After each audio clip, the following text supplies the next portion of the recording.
The first sign of danger was the silence. Not the comfortable silence that had grown between them over the past few days. Not the stillness filled with quiet tea and unread books and the occasional shared glance. This silence was wrong. Sharp, pressurized.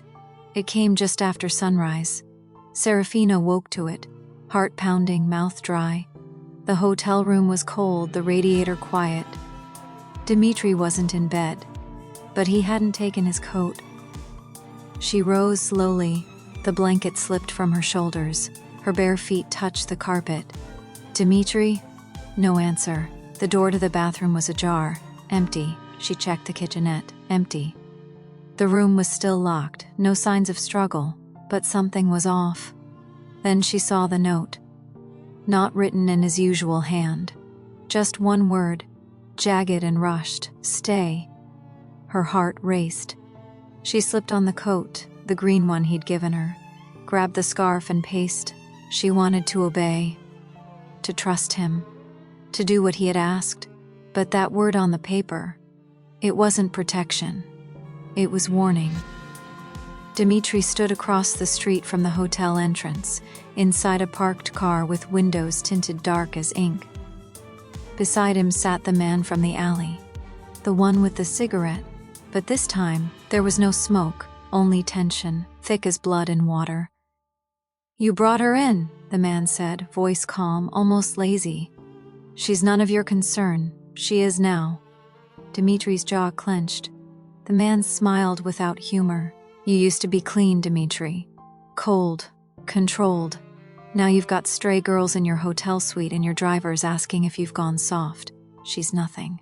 "No," the man said slowly. "She's everything. That's the problem." Back in the hotel room, Serafina stood at the window, watching snow melt in slow drips along the ledge. She couldn't stay. She couldn't just wait. So she made a choice. She opened the closet, pulled on boots, tied her braid tight, and stuffed the torn notebook page, the one she'd written her doubts on, into her pocket. And then she slipped out the door. The city was sharp this morning. Not snowy soft, like the first day. This was black ice on pavement, breath that turned to knives in the air. Strangers brushing past her too quickly. She walked without knowing where she was going. But something inside her had snapped. "You brought me here. You gave me safety. And then you vanished." She ducked into an alley, sat against a wall, pulled out the page, read the words again, then tore them in half. She couldn't go back. Not yet. Not until she understood who she was becoming. Dmitri returned to room 317 2 hours later. The moment the door opened, he knew. She was gone. He checked every corner, closet, bathroom. His breath tightened with each passing second. Then he found the remains of the note, shredded paper in the waste bin. His shoulders dropped. He picked up his phone, dialed. "She left," he said simply. A pause. "No, don't follow her." Another pause. "Because if you do, I'll put a bullet between your eyes." He hung up, and for the first time in a long, long while, he didn't know what to do next. Serafina walked until her legs ached. She found herself near the Thames, standing on a pedestrian bridge overlooking the water. The sky was pale gray. The river moved like tired breath beneath her. She leaned against the railing. What am I doing? She had nothing. No phone. No plan. No one. Except him. And she'd left him. Because you're afraid. Because maybe this time, someone might actually stay. And what if that hurts more than being alone ever did? She closed her eyes. Let the wind bite her cheeks. That was when the voice came. Pretty morning for a runaway. She turned. The man with the cigarette. He wasn't smiling. He leaned casually against a nearby lamppost, hands in his coat pockets. Don't run, he said. Won't end well. Her chest froze. Who are you? Someone cleaning up a mess. He took a step toward her. She backed up. He'll come for me, she said. You know he will. I'm counting on it. Another step. Don't touch me. Wouldn't dream of it, he said with a grin. But they might. She turned and saw 2 more men stepping onto the bridge from the other side. Dimitri's world had come to find her. Then, a sharp whistle. She turned again, and there he was. Dimitri, walking across the bridge like a shadow wrapped in fury. Black coat open, gun in hand, scar gleaming like a warning. "Let her go," he said. The man chuckled. "You brought her into the fire, Dimitri. What did you think would happen?"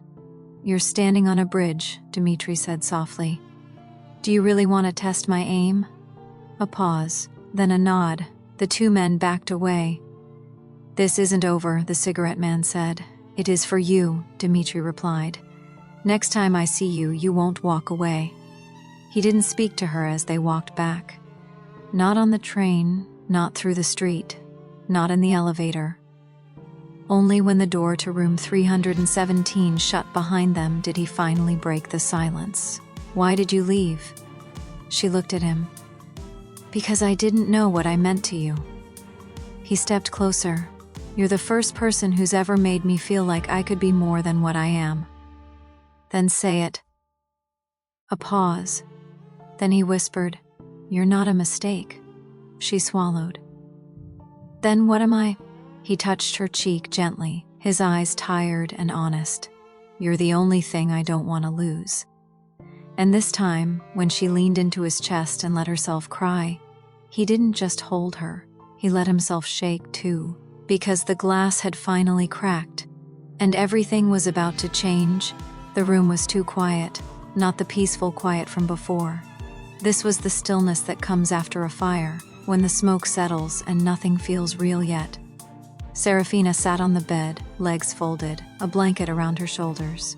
Her face was pale but calm. Her eyes, those wide, jade-green eyes, were locked on the man sitting across the room from her. Dmitri Romanov didn't pace, didn't shout. He simply sat in the armchair, elbows on his knees, fingers steepled beneath his chin. He was thinking, hard. And she didn't interrupt, not yet. Finally he spoke. "They're not going to let this go." His voice was low, controlled, but not cold. "You mean your people? They're not mine," he said sharply, then softer, "Not anymore." "Then whose are they?" He didn't answer. Instead he stood, walked to the window. "When I was 15, he said, I killed a man who threatened the only friend I had. No hesitation, no regret." Serafina stayed still. "But I learned something that day. That protection doesn't make you safe, it makes you a target." "So you stopped protecting people?" "I stopped caring. Until me." He looked at her. There was no denial in his eyes, only guilt. "If we stay," he said, "they'll find us again. Then we leave." He blinked. She stood. "I don't want to die on a bridge, Dmitri, or in an alley, or in a room full of people who only know your name when they need someone dead. If I'm going to die, I want it to matter. You're not going to die. You can't promise that. I can." She stepped closer. "Then prove it. Don't just protect me. Leave with me." He didn't respond right away, but the words hung in the room like smoke. Leave, run. For a man like him, it wasn't as simple as packing a bag.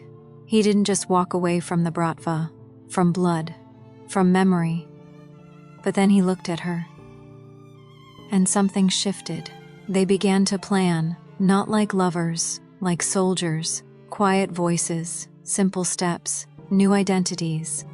A place to disappear, maybe the countryside, maybe farther, Germany or Spain or somewhere warmer than this frozen place that had nearly swallowed them both. Dmitri made a list, phone calls, contacts, people who still owed him favors and weren't afraid to betray the ones who still believed he was loyal.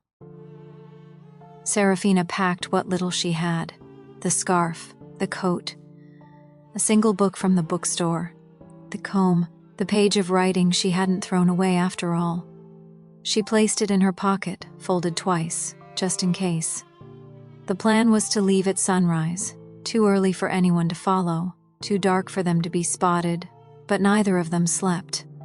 Serafina sat by the window, knees pulled to her chest. Dmitri stood beside the bed, phone off, gun on the dresser. Finally, he crossed the room, sat beside her. Not close, but not far. "You still don't trust me," he said. "No," she said honestly. "But I'm trying. That's more than I deserve." "Maybe. Or maybe we both deserve more than we think." She turned her head slightly, met his gaze. "Why did you really take me in?" He didn't look away. "Because I saw a girl who should have been dead. And I realized I wasn't ready to live in a world that could let that happen. So you tried to save me."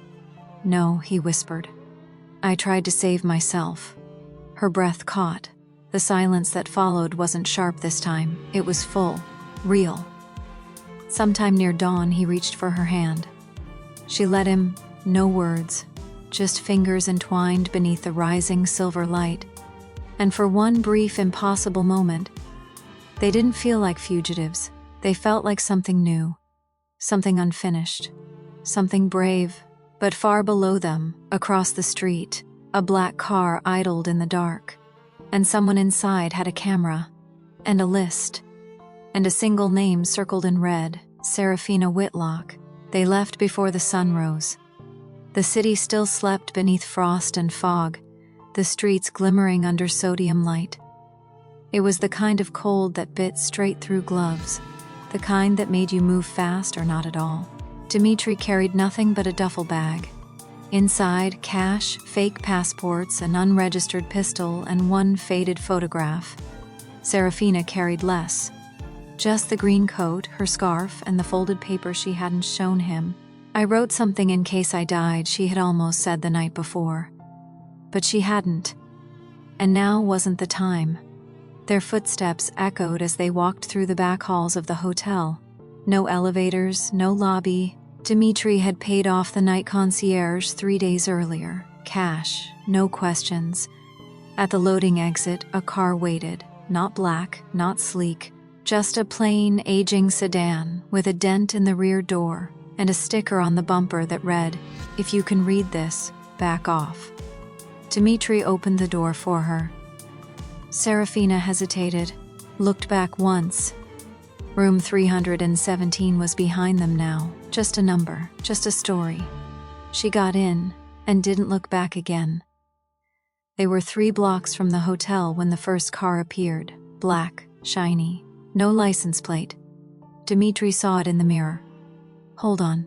The car swerved left, picked up speed. Serafina clutched the door handle. "That's them?" "Yes." "What do they want?" "To end what I started." The chase wasn't dramatic. Not yet. No screeching tires, no gunshots, just shadow on wheels. Dmitri made 3 turns in rapid succession, south, then west, then again. "You planned this," Serafina said. "Always planned for betrayal." "I meant the escape." "That too." They passed through a tunnel, the light changed. The other car didn't follow. Serafina let out a slow breath. "We lost them?" "We bought 5 minutes. 5 minutes later, the second car found them. This one didn't wait. It slammed into the back of their vehicle near Hyde Park." Serafina screamed. Sharp, brief, real. Dmitri's hands were stone on the wheel. "Get down," he barked. Now, she ducked. He reached under the seat, pulled the pistol free. "What are you doing?" "Giving us time." Another impact. The car spun slightly, then straightened. Dmitri took a sharp right, down a narrow alley, through a set of metal bollards. Glass shattered behind them, then quiet. For a moment, nothing. Then, they were clear. They parked the car beneath an overpass. Smoke curled from the hood. Dmitri turned off the engine, got out, opened her door. "Are you okay?" She nodded, but her body shook. He pulled her into his arms, held her tight. "I'm sorry," he said into her hair. "I didn't want it to start like this." "It's okay," she whispered. "You're here." "Not for long," he muttered. "We need to disappear. Fast." They switched cars again in an underground garage. Dmitri's contact, A wiry man with oil-stained hands said nothing, just handed him the keys and took the wrecked sedan without question. Now they were in a nondescript van, the kind used for laundry or construction work. No seats in the back, just space and metal walls. They drove in silence. The city began to thin. "Where are we going?" Serafina asked at last. "Portsmouth. That's hours away. We'll make it by dusk. I have a boat waiting." "A boat? It's safer than airports." She looked at him. "Where does it go? Does it matter?" "Yes," she said, "because I'm not just running anymore. I'm choosing." He looked at her then, a long, quiet glance.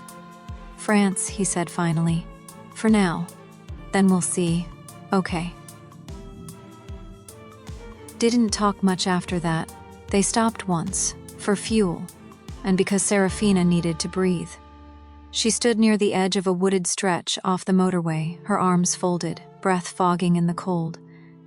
Dimitri stood beside her, watching the trees. "Do you regret it?" she asked. "What?" "Taking me in." He didn't answer for a while. "No," he said softly. "You're the only thing I don't regret." Her chest tightened. "I'm scared," she admitted. "Good," he said. "That means you still care what happens next." By the time they reached Portsmouth, the sky was bleeding orange into gray. The boat waited at a private dock, the kind that didn't ask for names. An old man greeted them, no words, just a nod. Dimitri handed him a packet of cash. Serafina looked out at the water. "Have you ever done this before?" "What? Run? For someone else?" He shook his head. "No, only for myself. Until now." She touched his hand. "Then let's run together." The boat pulled away just after sunset. Serafina stood at the bow, the wind tangling her hair. Dimitri stood beside her, gun under his coat, jaw tense. Neither of them spoke, but as the city vanished behind them, swallowed by fog and waves, they both felt it. Not peace. Not yet. But possibility. And for two broken things, that was enough to keep moving. The boat reached France just before dawn.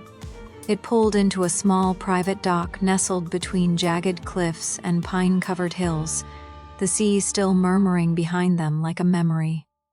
No harbors, no customs, no questions, just gray stones, cold sand, and the sound of gulls calling above the mist. Serafina stepped off the boat barefoot, her boots in hand, the morning air slicing through the silence. Dimitri followed, duffel bag slung over one shoulder, his face unreadable. They didn't speak at first, not until they reached the edge of the beach where a narrow dirt road twisted up into the hills. "This is where it starts," he said. She looked at him. "Where what starts? Whatever life we choose next." They didn't take a taxi, didn't call anyone. They walked. Through pine forest trails, through sleepy villages where no one looked too closely, past shuttered bakeries and old churches and dogs that barked from behind iron fences. By noon, they arrived at a cottage, old, stone, vines climbing the walls, a chimney that coughed smoke and windows that blinked in the sunlight like eyes just waking. "It was safe once," Dimitri said, unlocking the rusted door. "Still might be." Inside, wooden beams, dusty floors, a fireplace, 2 rooms, a kettle with no lid, a table with one uneven leg. Serafina ran her fingers along the windowsill. "It's beautiful." He looked at her. "It's broken." She smiled faintly. "So am I." They spent the day in quiet. He started a fire. She washed the dishes left behind by whoever had lived here last. He cleared out a spare drawer. She folded the few clothes they had into it. They didn't talk about what came next, because right now they were just here. That evening, Serafina sat on the front step, arms wrapped around her knees, hair braided and pulled over one shoulder. The sun was setting beyond the trees, turning the sky into spilled gold. Dimitri joined her. He didn't sit close, but close enough. "You're thinking," he said, "always." "About what?" She was quiet for a moment. "Then that if we'd met differently, Maybe I'd have fallen in love with you slower." The words hung in the air. He didn't respond. Not with words. He reached for her hand, held it, and she let him. Later, inside, she found an old notebook in one of the drawers. The pages were yellowed, half blank. She flipped to the first clean page and began to write. Not like before, not out of fear or grief, but to remember. Today we made tea in a chipped mug, and it still tasted like safety. He smiled once, and I wasn't afraid. Maybe I'm not running anymore. Maybe I'm returning to something I forgot I was allowed to want. Dmitri didn't ask what she was writing. He just lit another log in the fireplace, removed his coat, and sat across from her in the flickering light. They didn't talk much after sunset. The tea had gone cold on the table. The chipped mug was still there, his fingerprints faint on the handle. The fire had burned low, casting slow-moving shadows against the beams. Serafina sat by the window now, knees tucked beneath her, staring out at the fading blue-gray forest. Her notebook rested on her lap, open to a page she hadn't yet touched. Dmitri had taken his coat off, rolled his sleeves up. He was on the floor beside the hearth, one hand braced on the stone, the other resting on his knee. The silence between them wasn't empty, it was careful, like the space between breaths. "I haven't felt this quiet in a long time," she said at last. Her voice barely broke the air. He looked up, something soft behind his eyes. Good quiet or bad quiet? She thought about it, still deciding. The wind whispered through the chimney. Somewhere in the woods an owl called. She set the notebook down and stood, walked slowly toward him, barefoot, still wearing that oversized sweater he'd given her. Her hair, now dry, was braided over one shoulder again, like it had been when they sat on the front steps together, watching the sunset say goodbye. She stopped a few steps away. He rose to meet her. They stood like that, just breathing, firelight on their skin, distance between them, but no longer a wall. "You never asked what I was writing," she said. "Didn't need to. Why not? Because I already knew." "Knew what?" "That you're trying," he whispered, "to come back to life." Her throat tightened. She looked at him, really looked, and saw someone just as tired, just as uncertain, but open, waiting. He reached for her hand. Their fingers touched. She didn't flinch, didn't pull away. She stepped closer instead, until there was barely any space left at all. "You're warm," she murmured. "So are you." She tilted her face up, and he, slowly, like he didn't want to frighten her, lowered his. Their lips met, soft as breath. No hunger, no storm, just a kiss, gentle, long. Like a question that had finally found its answer. When they parted, her eyes were glassy, not from pain, but from the sheer strangeness of feeling safe. "That was," she started. "Yeah," he said. "Okay," she nodded, barely managing a smile. "Do you want me to stay?" he asked, meaning not just tonight, but longer. As long as she'd let him. She didn't answer with words. She took his hand and led him to the edge of the bed. They didn't make love that night. They didn't need to. They lay down together, close, wrapped in the same blanket, hearts slowly untangling. He kissed her hair. She listened to his heartbeat, and when the fire finally died, neither of them noticed. Because for the first time, they weren't afraid of the dark, but because in the quiet, in the warmth, in the aftershock of escape, they realized something. They didn't have to be alone anymore, not unless they chose to be. Outside, the trees rustled gently in the wind. The cottage breathed, and for the first time in a long time, so did they.